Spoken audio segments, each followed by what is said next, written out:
Allô?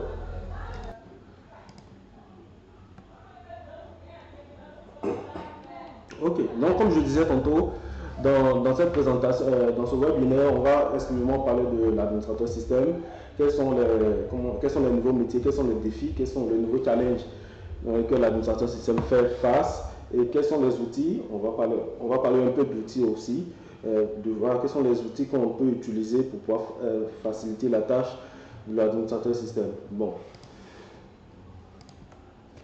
je dirais, qui suis-je? Qui suis-je avant de vous parler?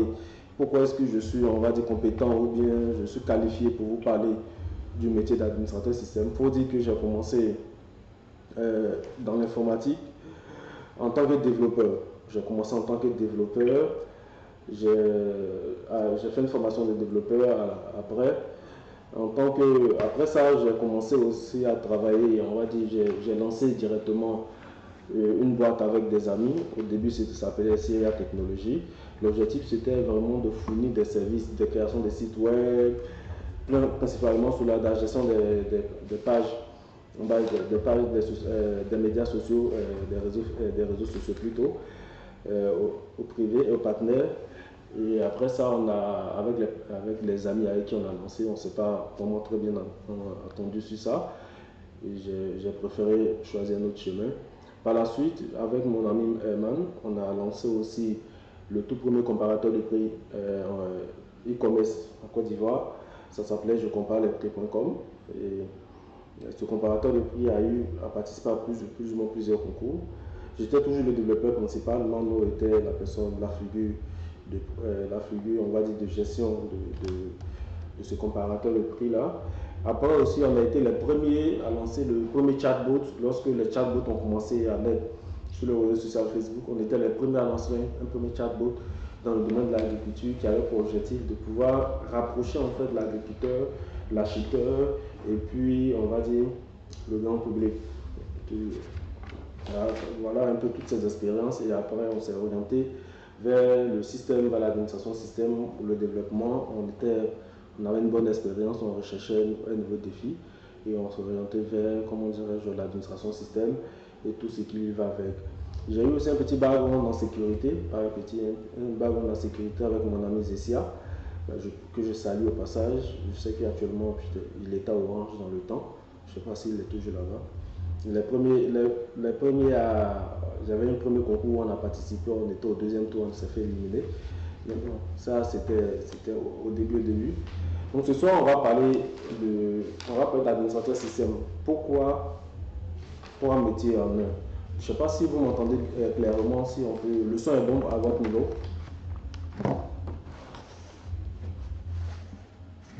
Juste un OK dans le chat et puis on continue.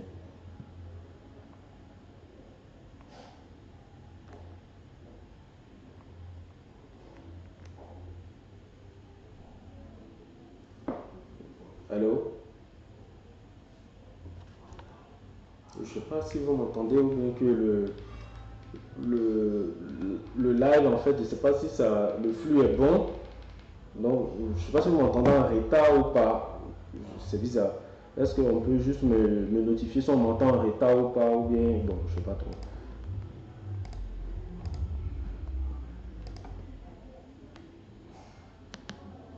Oui, bon, si ce flux n'est pas bon, je peux potentiellement, on va changer de flux. Au lieu d'utiliser YouTube, on va utiliser peut-être un autre opérateur. Est-ce que le son est bon? Ok, super. Donc on continue. Et le flux, vous voyez le passage, le flux est bon aussi.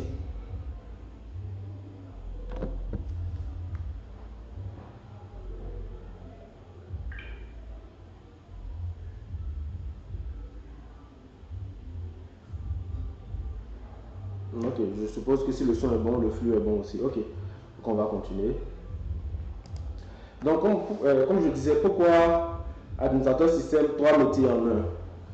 Vous savez, dans le temps, lorsque on parlait d'un administrateur système, il y avait administrateur système, il y avait administrateur réseau aussi, et il y avait administrateur sécurité.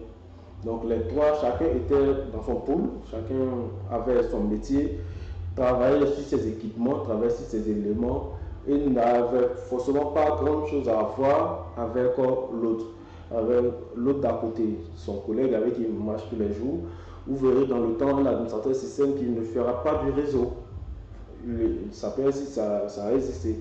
Il ne fait pas du réseau, il vient ici, il a une machine, on demande un nouveau serveur, il prend un nouveau serveur, il dépose le serveur, il branche, il a un système, 3 métiers en un. Ça, c'est la nouvelle version de l'administrateur système, 3 métiers en un. Ok. Le thème de ce webinaire, c'est administrateur système, la complexité transversale. Cette complexité transversale se résume dans le fait qu'on a parlé tout à l'heure de 3 en 1, le 3 métiers en 1. On dit dans l'environnement informatique, le rôle de l'administrateur système est devenu de plus en plus complexe et multiforme. La gestion de technologies diverses, pour pouvoir garantir la sécurité et la conformité, nous devons évoluer, nous devons rester vigilants, nous devons maîtriser plusieurs outils. Nous devons vraiment, en tant qu'administrateur système, nous devons prendre en compte plusieurs outils, plusieurs environnements, plusieurs éléments pour pouvoir au quotidien pouvoir assurer de 1, la sécurité, de 2, la disponibilité et de 3, la fiabilité des données. Et de 3, la fiabilité des données.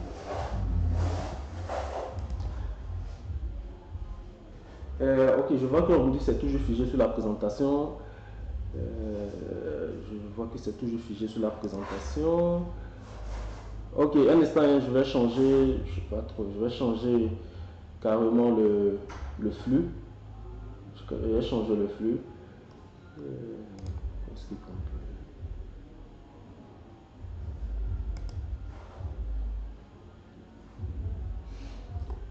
Ok, donnez-moi juste un instant, je vais changer le flux rapidement pour permettre à tout le monde de pouvoir, on va dire, accéder facilement. Ok, toujours figé. De vous montrer les différentes diapos, quoi. Donc, excusez-moi le temps que ça se met en place. Je salue au passage M. Bané, qui est présent aussi. Mon ami personnel, comment dirais-je, M. Ramba, M. Bané, je vous salue au passage. Ok, un instant, le temps que je change la source.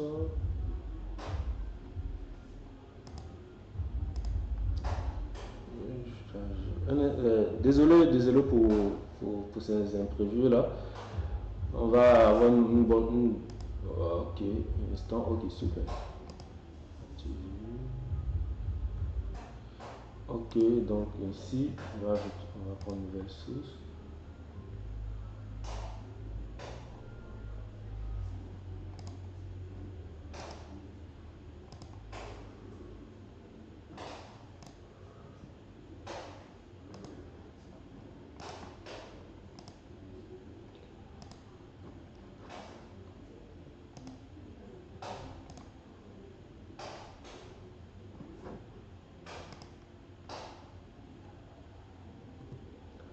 Est-ce que, voilà, là maintenant, est-ce que vous...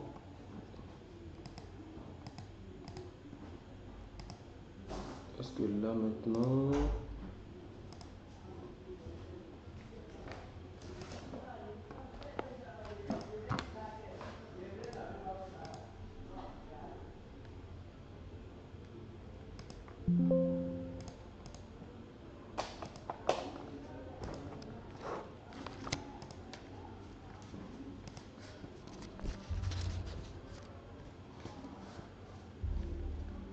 Ok. Je pense que... Ok. Je pense que le flux est bon maintenant. Je pense que le flux est bon maintenant, donc on peut reprendre. Le flux est bon à votre niveau.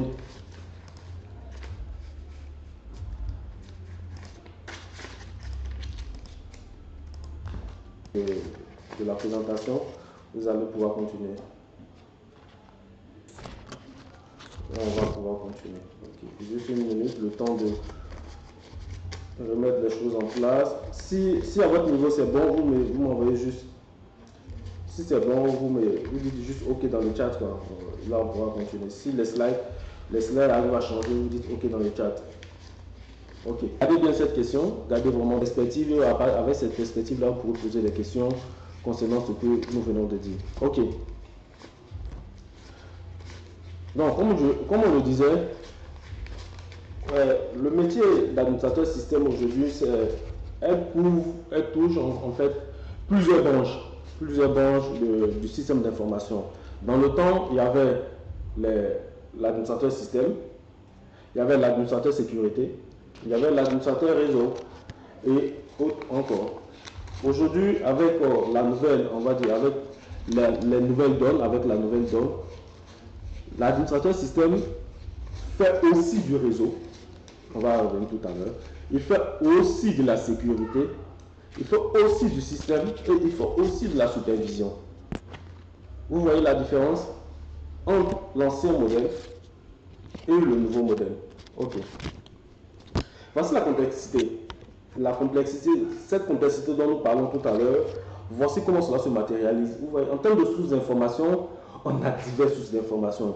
Du Windows, de Linux, du Red Hat, en tout cas du Mac, de l'Android, on a diverses sources d'informations. En termes de supervision, on a divers éléments à superviser.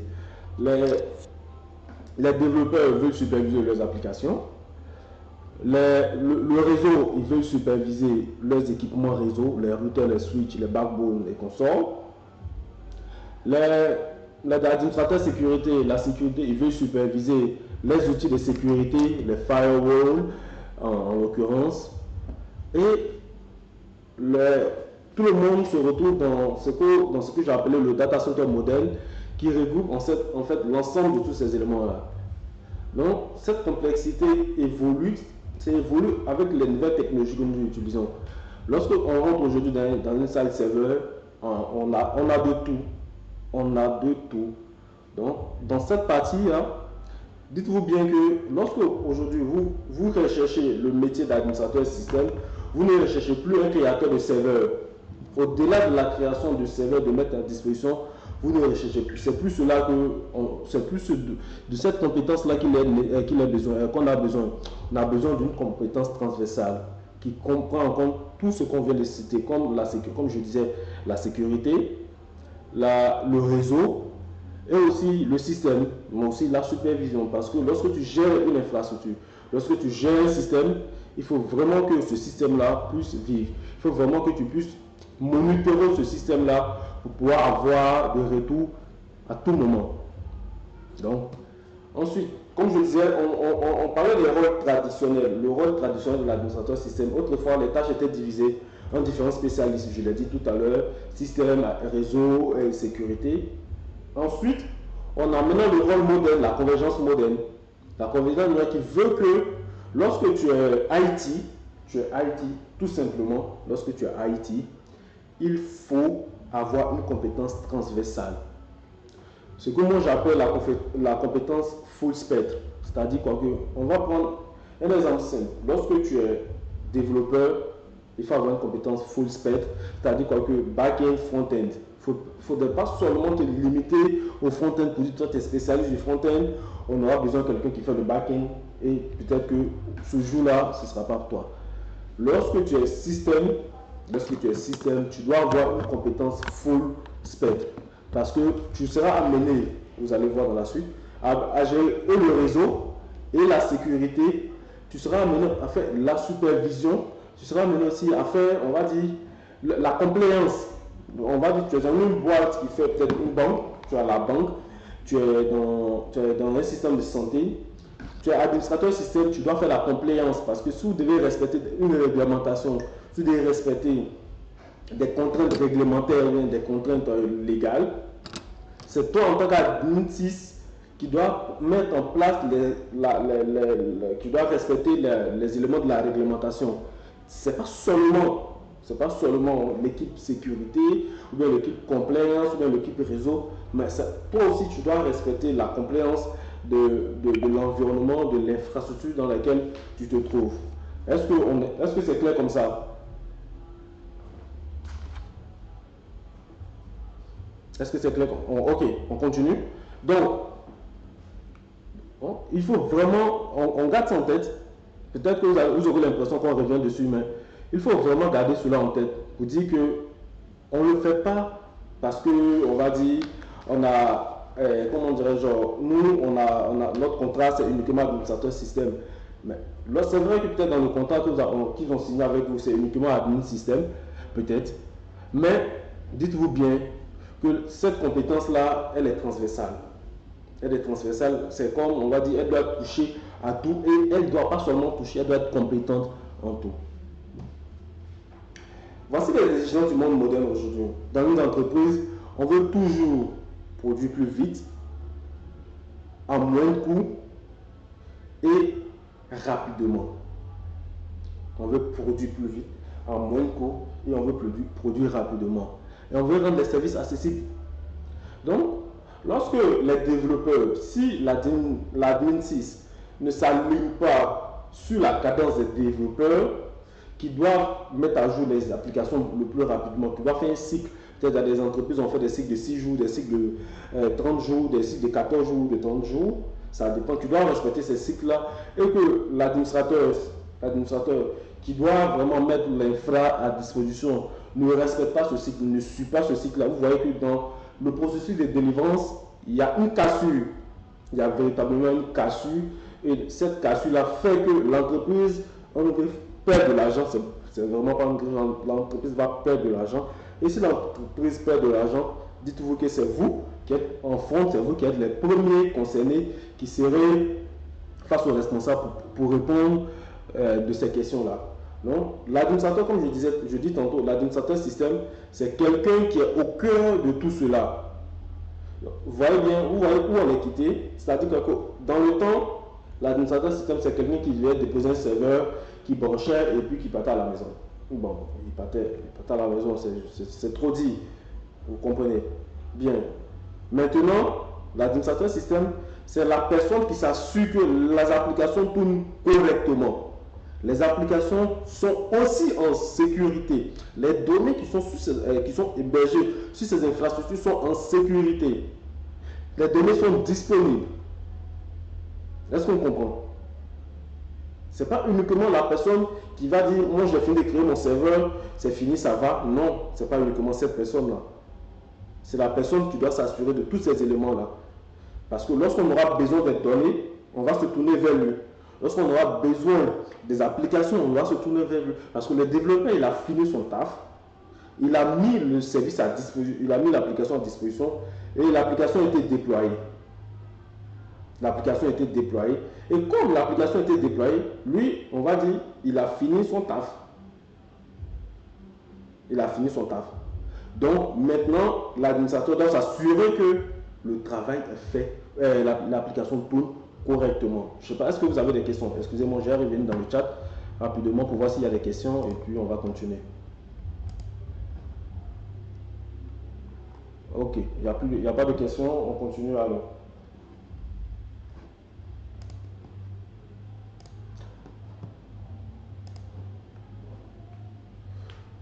Ok, il faut que la compétence soit transversale. On a diverses technologies, il faut que la compétence soit transversale. Il y a, en termes de virtualisation, on a du VMware, on peut retrouver du VMware, du Proxmox, vraiment, on peut du l'Hyper-V, du KVM, ça va dépendre véritablement. En termes de virtualisation, on peut retrouver tous ces environnements-là. En termes de sauvegarde, il y a du Vim, il y a du NetBackup, il y a vraiment du tout. En termes de cloud, on peut avoir du cloud privé, du cloud public avec OpenStack ou VMware ou même du Proxmox en cloud pour faire un cloud privé. Ou bien en termes de cloud public, Amazon, Google Cloud Platform, etc., etc. Et en termes de stockage, il y a vraiment de tout.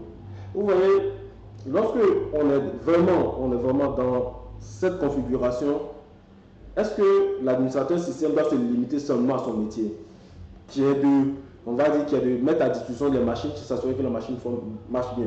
Non. Lorsque on est dans un environnement où il y a du cloud privé, il y a du cloud privé, il y a du cloud public.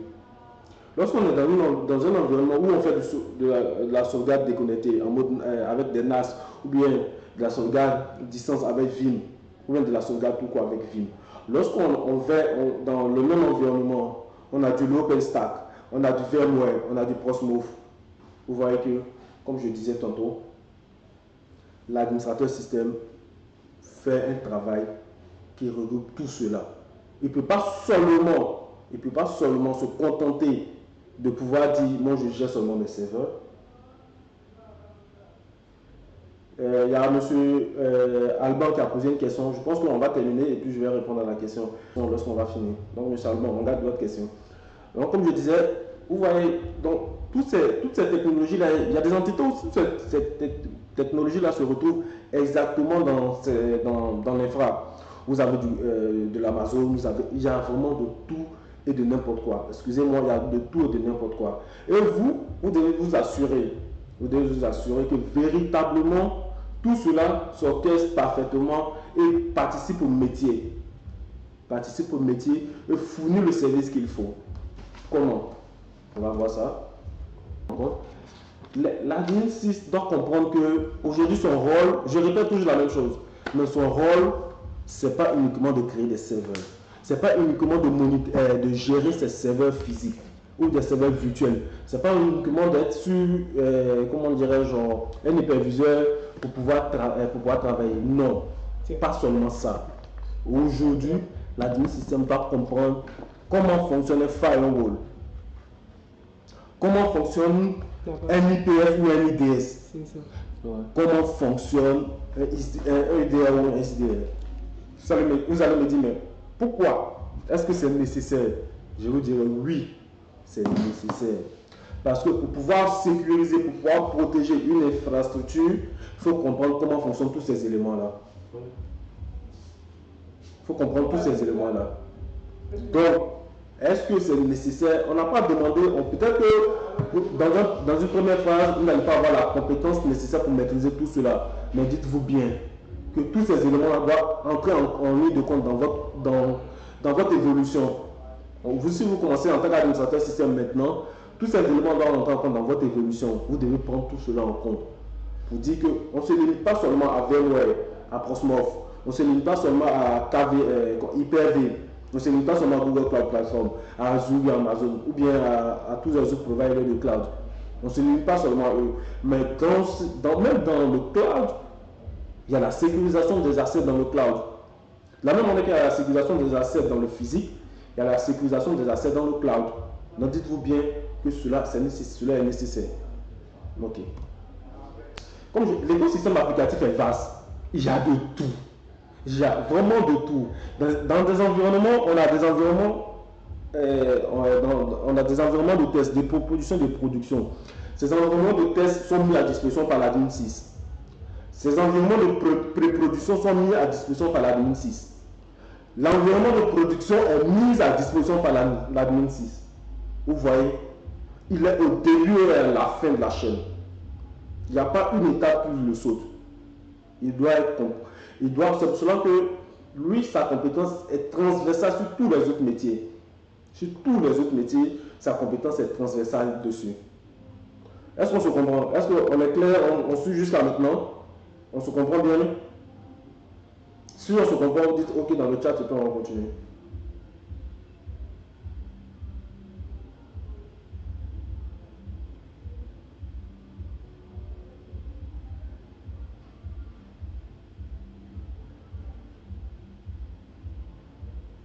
Allô?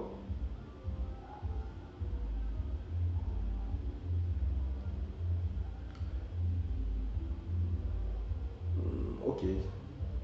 Allô? Est-ce qu'on se comprend? Est-ce que je ne reçois plus rien? Je ne sais pas. Ok, on dit qu'il dit rien qu'on sent, donc je suppose qu'on se comprend très bien. Donc, comme je disais tantôt, on a une diversité. On a une diversité super. On a une diversité de, comment dirais-je, de solutions. On a une diversité d'OS, on a une diversité d'éléments à monitorer. Comme je disais, on a dans des environnements où vous allez trouver du Windows. Dites-vous bien que il y a des environnements actuels où il y a du Windows 2008 R2, Windows 2012 R2. Il y a des distributions de Linux Red Hat Linux, Oracle Linux, il y a vraiment ces distributions qui sont encore dans les infras.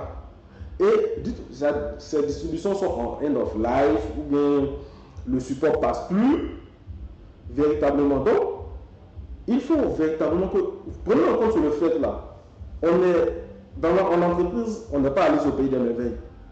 Non, on n'est vraiment pas allé au pays des merveilles, on est vraiment dans la réalité du terrain.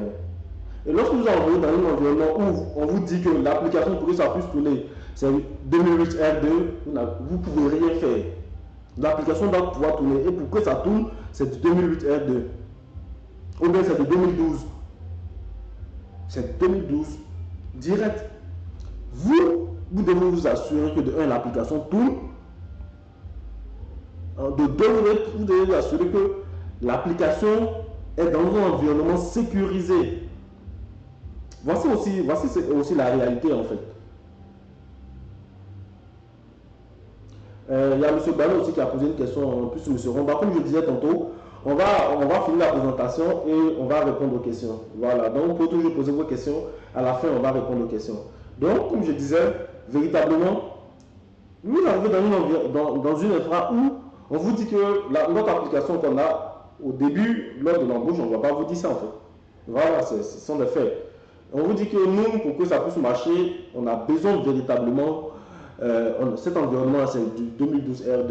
Le reste, c'est pas nous. Ça marche, on ne veut pas que ça change. Et si vous voulez mettre à jour, si vous mettez à jour l'infra, l'OS, le logiciel, vous allez voir que l'application ne va plus tourner. Donc, vous devez vous assurer que cette application qui tourne sur du 2008 ou du 2012 R2 tourne correctement. Vous devez protéger ces données-là. Vous devez protéger ce système-là de vous-même. Parce qu'il doit être dans un environnement sécurisé qui le protège de vous-même. Vous devez contrôler les flux, contrôler tout ce qui va et vient dessus. Vous devez faire une veille sur l'ensemble des OS obsolètes et pouvoir mettre les règles de sécurité, appliquer les règles de sécurité qui sont adaptées à cela. Donc, comme je vous disais, en entreprise, on n'est pas allé au pays des merveilles, tout n'est pas rose. Il y a des entreprises dehors, vous les voyez, c'est vraiment joli, c'est vraiment beau, ils ont un bon discours. Mais lorsque vous rentrez à l'intérieur, il y a vraiment de tout et du n'importe quoi. Donc, en tant qu'administrateur système, votre tâche aussi, ce sera de maintenir à jour et de maintenir, pas forcément à jour, de maintenir des applications qui sont déjà disponibles, qui tournent. Même si les versions sont dépassées, même si les OS sont dépassées, vous devez maintenir cela. C'est juste une petite anecdote. Il y a des OS, il y a des applications où on ne redémarre pas. On ne redémarre pas l'OS. On ne redémarre pas la machine virtuelle, on ne redémarre pas la machine physique. Il y a des applications, ça existe. L'application, on ne redémarre pas la machine physique, on ne redémarre pas l'OS. Donc dites-vous bien que dans des entreprises, il y a ces applications-là qui existent. Le jour où l'OS, vous tentez pour redémarrer l'OS, tout plante. L'OS ne peut plus tourner. Ça existe aussi. Donc votre rôle, votre tâche, c'est véritablement de vous assurer que tout cela marche en parfaite symbiose et aussi en parfaite coordination avec les règles de sécurité. Ok. On dit la complexité, voilà, la complexité technique moderne. C'est-à-dire qu'aujourd'hui, souvent on se retrouve dans des entités qui ont un environnement à très grande échelle. Véritablement, comme je disais, on a un environnement à très grande échelle et cet environnement qui est à très grande échelle fait que les solutions sont diverses et la complexité est démultipliée. La complexité est démultipliée par X. Vous avez un environnement hétérogène, vous avez un environnement qui regroupe de tout.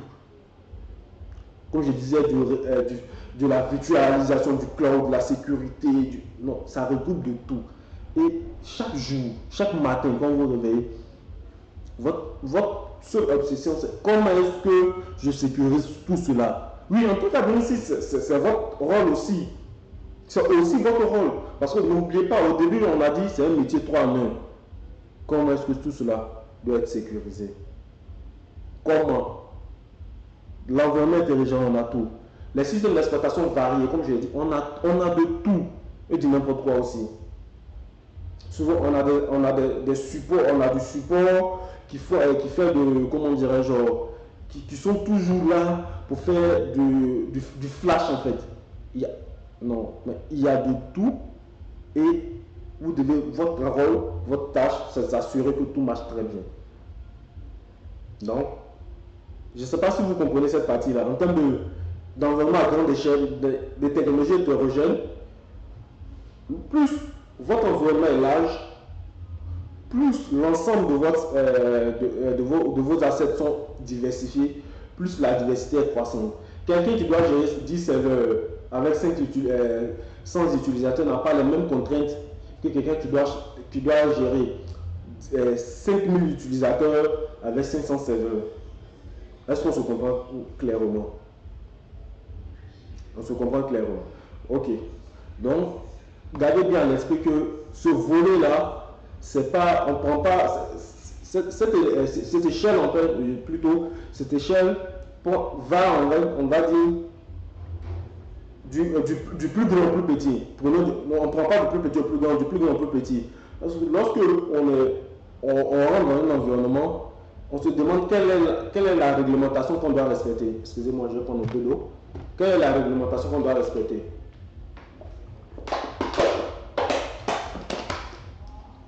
Ok.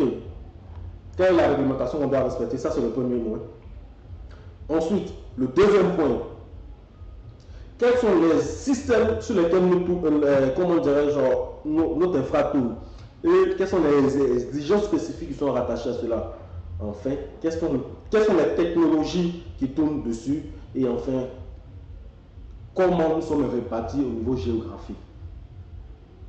Je pense qu'il y a des personnes qui sont dans le chat dans cette question, je fais sourire parce que je sais qu'ils ont eu déjà rencontré ces difficultés-là.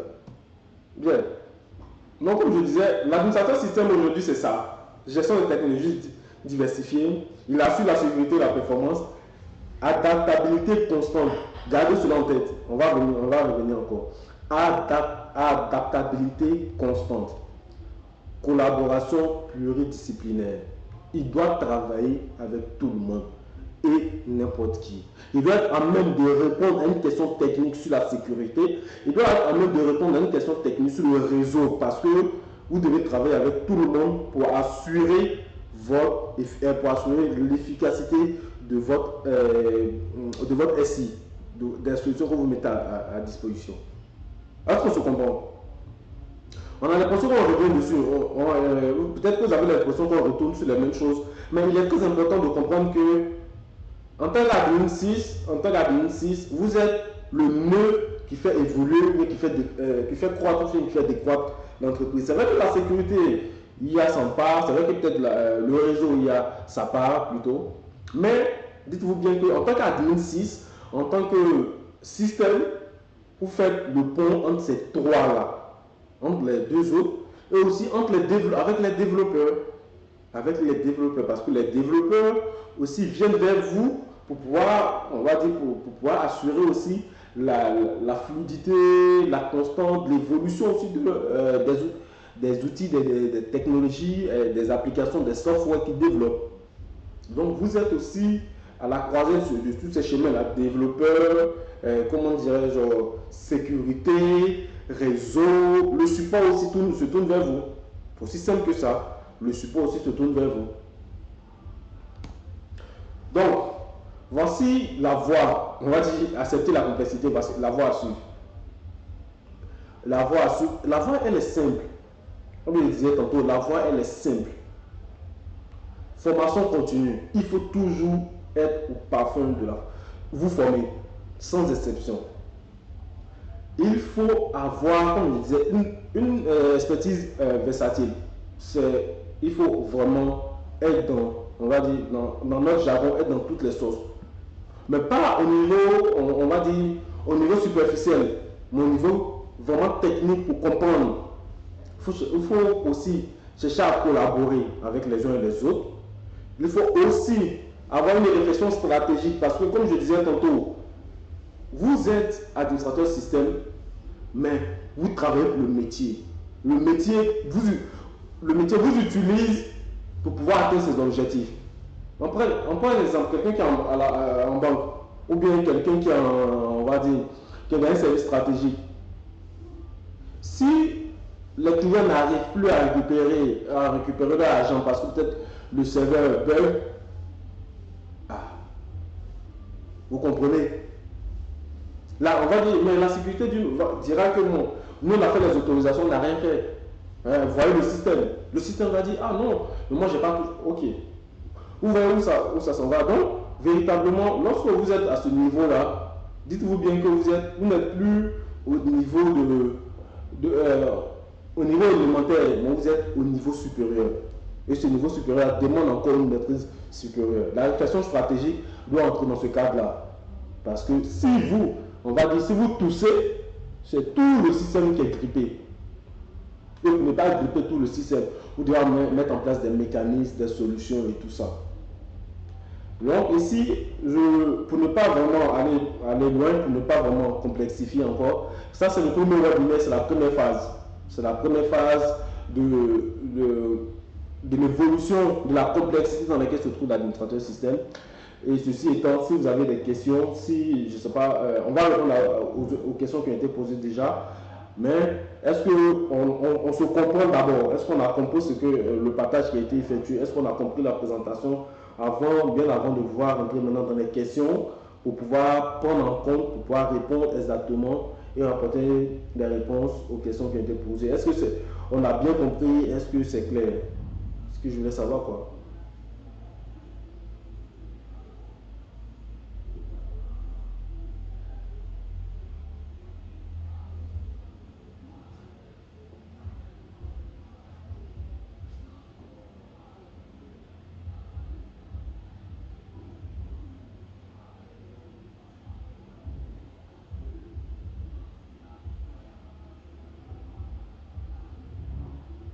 Allô? Je ne sais pas si c'est clair. Est-ce qu'on a bien compris tout ça ou bien... Sûrement que c'est lent pour arriver chez vous, mais bon. Je pense que la prochaine fois, on va changer de méthode. De méthode, quoi.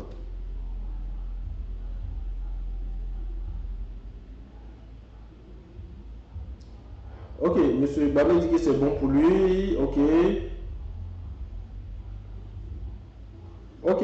Donc, il y a monsieur Alban qui a posé la première question. Comment se fait la transition d'un développeur à admin système? Qu'est-ce qu'il faut comme base pour débuter? Euh, D'abord, pour répondre à cette question, on va prendre deux éléments. Je vais prendre moi, mon cas, et puis maintenant je vais faire une étude, mon cas personnel, et puis maintenant je vais prendre aussi un cas général. Pour moi, comment dirais-je, la transition s'est faite sur le terrain, véritablement. La transition s'est faite sur le terrain parce que lorsque j'ai été convoqué, c'était à la base, c'était pour être développeur, c'était pour vraiment travailler sur des solutions, sur du développement. Lorsque je suis arrivé, j'avais dans le temps, en fait, peut-être que tous ces éléments m'intéressaient, j'avais fait une formation sur OpenStack. J'avais fait une formation sur OpenStack et on m'a posé la question, bon, est-ce que, après, à part le développement, qu'est-ce que tu sais faire d'autre? Donc j'ai dit non, que moi j'ai fait une formation sur OpenStack et c'est ainsi que ça a commencé mon initiation véritablement vers le monde comment dirais-je, de l'administration système. Après, on m'a dit, ok, monte un environnement OpenStack sur lequel on peut travailler. J'ai commencé à faire ça et par la suite, à la base, moi j'aimais beaucoup Linux. Depuis l'école, j'aimais beaucoup Linux, j'aimais aussi le développement. Donc, depuis l'école, j'ai commencé à comprendre les commandes, les éléments Linux.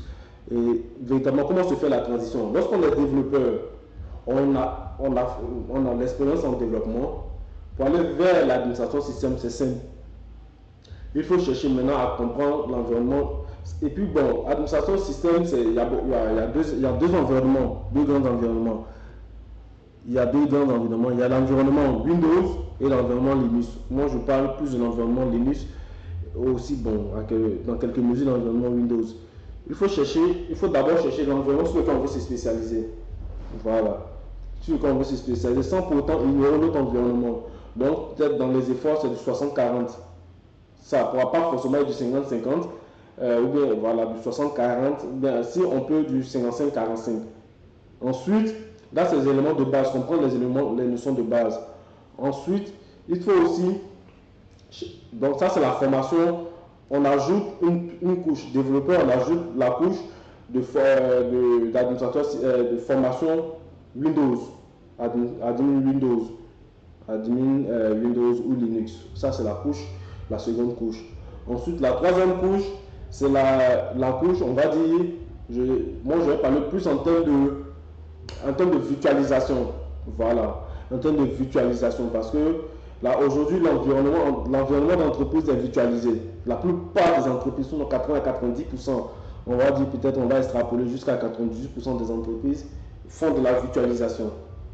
Donc il faut ajouter une couche de virtualisation dessus. Donc que ce soit du VMware, du Proxmox, du Hyper-V. Mais dites-vous bien qu'en termes de virtualisation, VMware au top. VMware au top. Donc si vous devez vous former aussi en VMware pour pouvoir comprendre ces notions-là.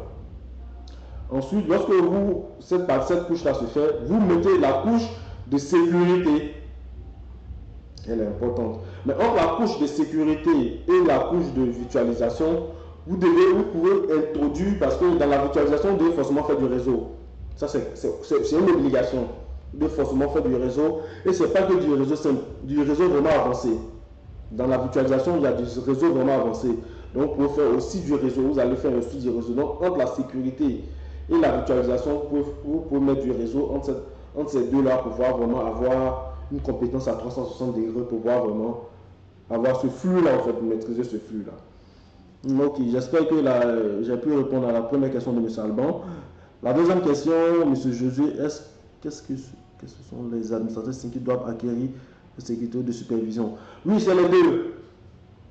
Ils doivent acquérir les deux. Ils doivent acquérir les deux, de sécurité et de supervision. Je prends le cas de VMware. Dans VMware, il y a la sécurité. Dans VMware, il y a la sécurité. Véritablement, il y a comment sécuriser ces machines virtuelles. Il y a la sécurité. Donc, en tant qu'admin 6, il doit aussi faire de la sécurité pour pouvoir affiner ces règles de sécurité là sur son environnement. C'est plutôt des gens de sécurité qui doivent spécialiser et assurer certaines tâches. Comme je disais, vous voyez aujourd'hui, ces métiers-là se mélangent. Il n'y a pas de frontière claire en fait entre ces différents métiers-là. Je m'explique. M. Romba disait que c'est plutôt les gens de la sécurité qui doivent se spécialiser en administration système et assurer certaines tâches. En même temps que c'est vrai, en même temps que l'autre aussi est clair. Lorsqu'on a admin système aussi, on doit aussi faire de la sécurité pour assurer certaines tâches comme vous le dites. Donc aujourd'hui la frontière est plus ou moins floue.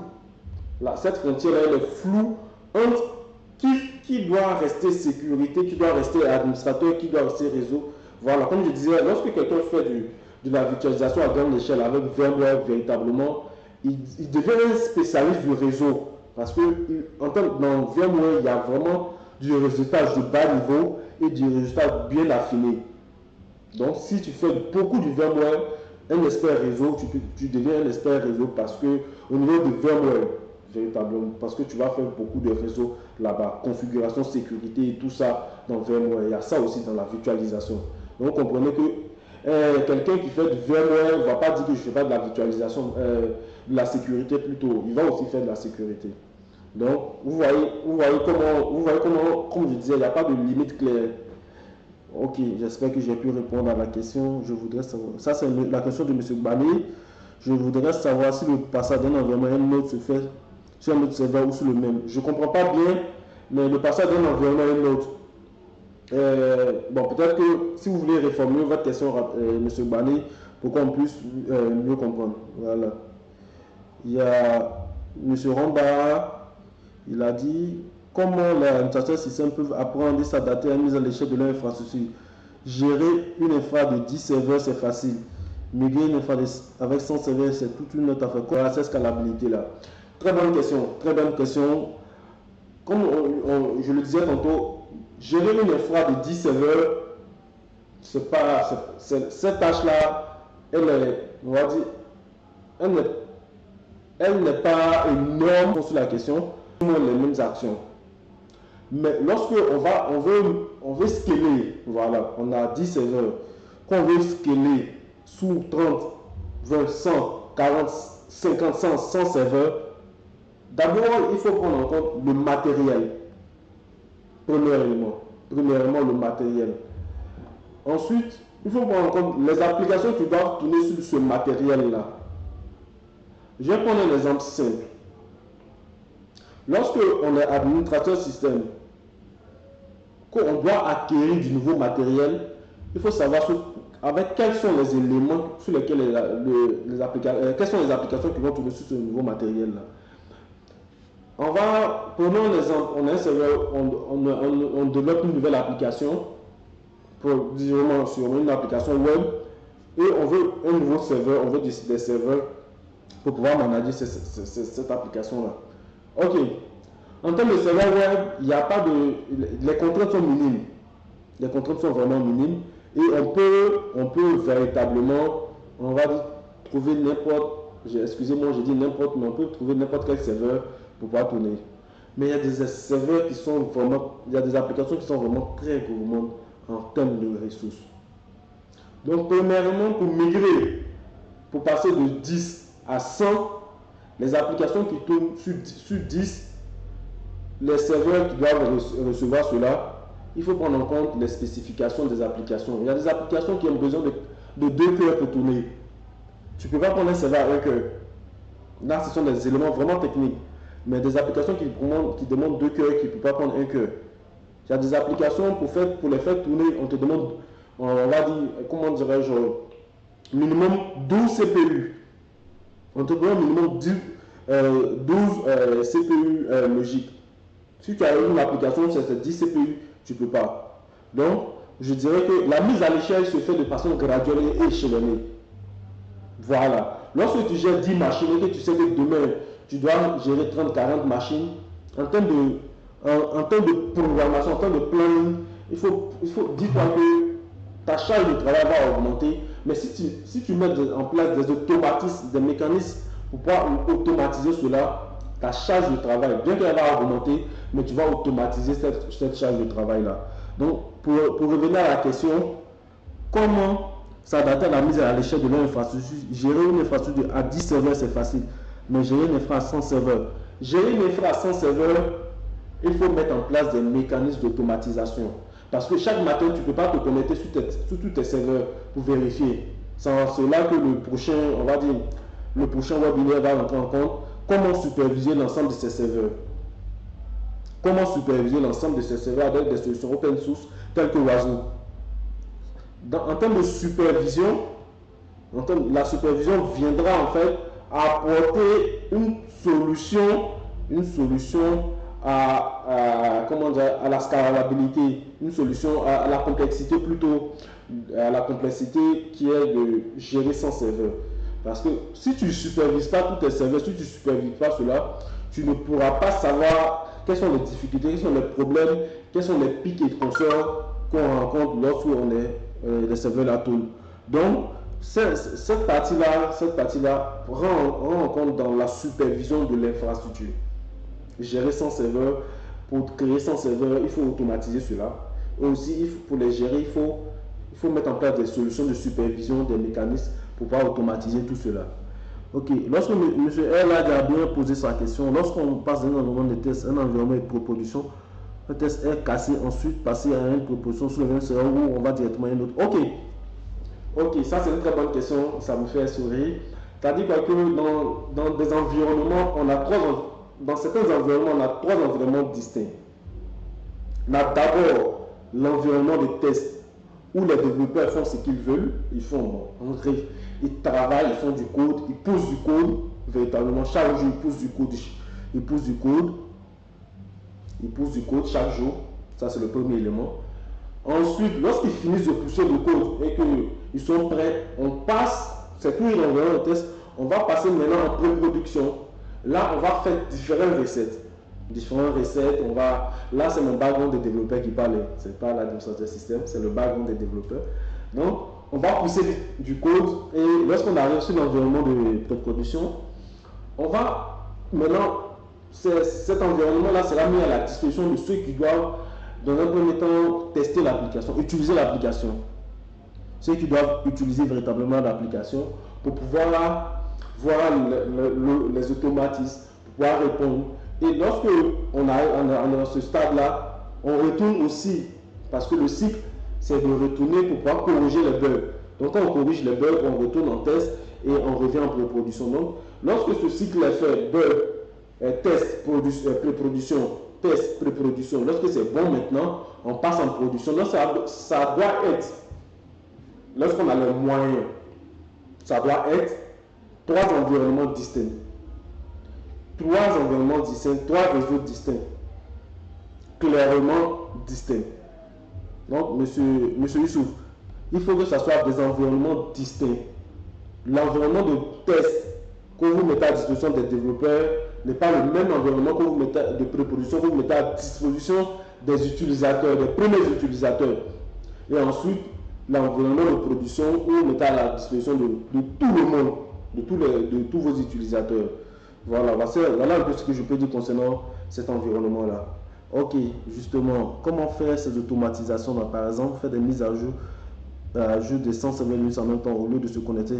Ok, dans l'environnement Linux, il y a, comment dirais-je, dans l'environnement de mise à jour, il y a Windows qui met en place un serveur de mise à jour. Et puis, il y a aussi dans l'environnement Linux, ok, dans l'environnement Linux, il y a la possibilité de mettre en place un repository en fait.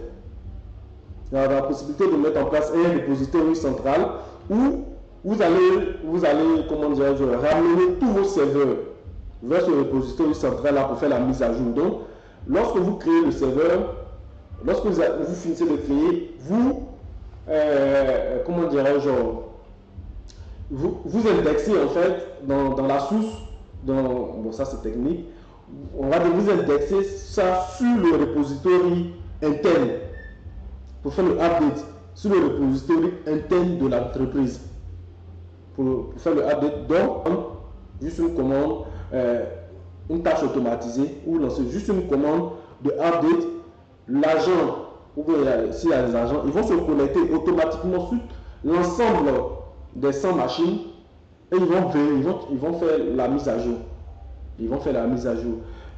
Hier, j'ai fait un article sur Wazoo où je disais qu'au niveau de Wazoo, il y a la possibilité de faire une mise à jour centralisée des agents.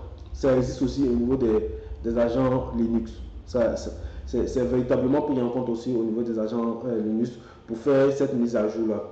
Voilà. Donc, véritablement, cette possibilité de faire une mise à jour centralisée qui existe sur Windows, je pense même que Windows est en train d'abandonner ça, c'est pas encore clair, mais il y a cette possibilité aussi de faire une mise à jour centralisée sur l'environnement, on va dire, sur l'environnement Linux. Ok, est-ce qu'il y a d'autres questions? Monsieur Romba, j'espère que j'ai été clair ou bien que la réponse vous convient. Est-ce qu'il y a d'autres questions?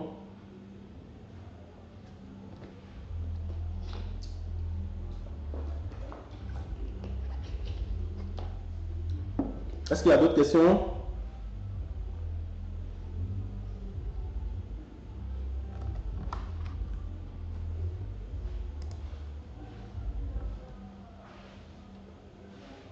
Ok.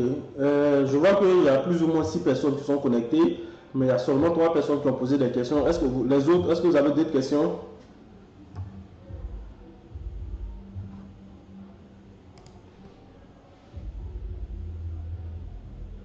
Ok.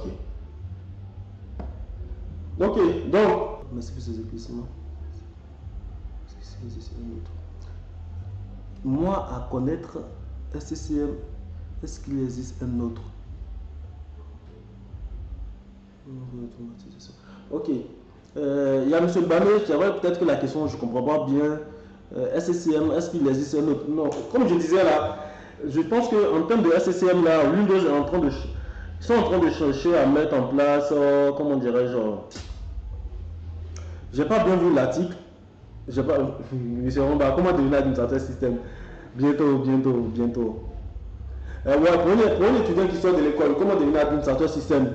Justement, pour un étudiant qui sort de l'école, pour devenir administrateur système, il faut, comme je disais, il faut vraiment plusieurs étapes. Dans un premier temps, il doit se former à l'environnement Linux de base, ou bien l'environnement Windows, pour ne pas, comme je disais, on peut faire du 60-40, bien du 50-55, 45, ou bien du 50-50 si l'étudiant veut.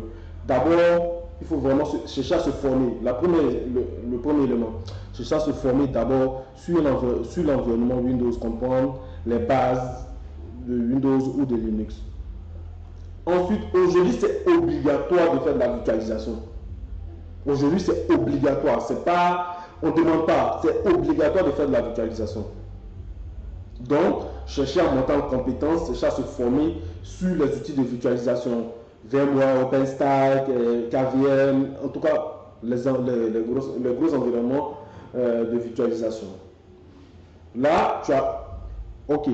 Ensuite, un étudiant, il a fait quoi? Je ne sais pas, il a fait informatique, il a fait développement, il a fait quoi? Il faut qu'il comprenne le réseau. Il faut qu'il comprenne le réseau. Ensuite, il faut qu'on comprenne la sécurité. Il faut qu'on comprenne la sécurité.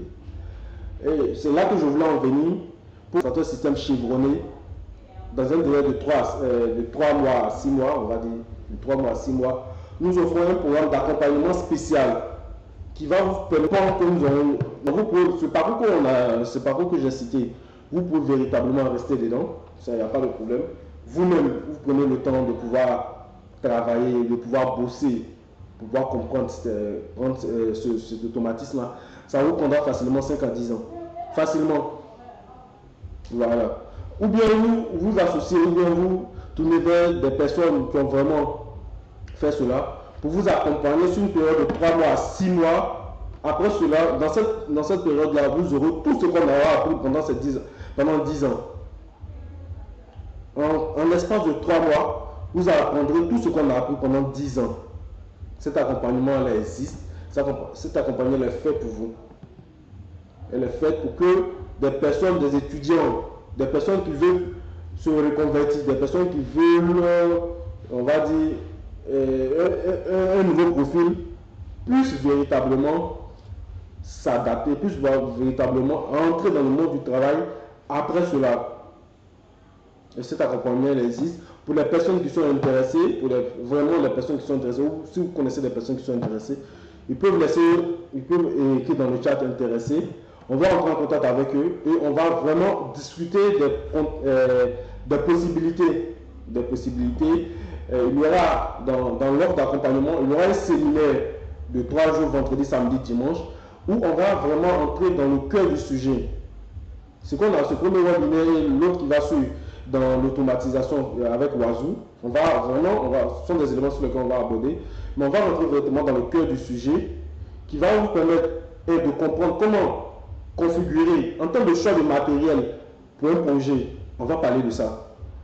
Pourquoi, en fait, quel est le matériel, en fonction du projet, quel est le matériel qu'il faut choisir. Tout à l'heure, j'ai brossé un peu, j'ai dit, il y a des projets qui demandent énormément de ressources. Je vais prendre un exemple simple.